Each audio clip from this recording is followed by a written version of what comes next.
Video obtained by Reuters shows the rubble following what Palestinians said was an Israeli airstrike in the city of Rafah in the Gaza Strip. And it comes amid what seem to be dwindling prospects for ceasefire talks in Cairo. Israeli Prime Minister Benjamin Netanyahu on Sunday flat out rejected what he said were Hamas's demands for a potential truce. Netanyahu said the Palestinian Islamist group wanted the removal of all Israeli forces from Gaza and a permanent end to the fighting, which would leave Hamas in power. He said, quote, "The state of Israel cannot accept that." Hamas, meanwhile, blamed Israel for the impasse. In a statement, Hamas chief Ismail Haniyeh accused Netanyahu of, quote, sabotaging efforts made through the mediators. A Palestinian official close to the mediation effort told Reuters on Sunday, quote, "If Netanyahu doesn't change his mind, there will be no reason to stay."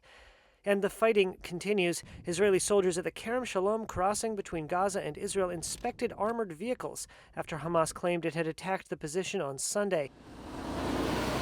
Earlier in the day, trucks carrying desperately needed humanitarian aid passed through the crossing, but following the attack, Israel said the crossing had been closed. The war began after Hamas stunned Israel with a cross-border raid on October 7th, in which Israel says 1,200 people were killed and over 250 hostages taken.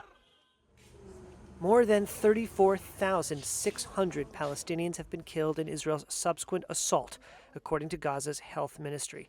The bombardment has devastated much of the coastal enclave and caused a humanitarian crisis.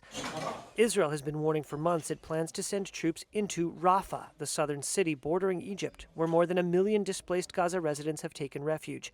Israel believes thousands of Hamas fighters are holed up in the city, along with potentially dozens of hostages. The United Nations on Friday warned such an operation would potentially put thousands more lives at risk. The Israeli military on Sunday released video of Defense Minister Yoav Gallant meeting commanders in Gaza. Gallant said there were signs Hamas did not intend to reach an agreement. He said, quote, "This means strong military action in Rafah will begin in the very near future and in the rest of the Strip."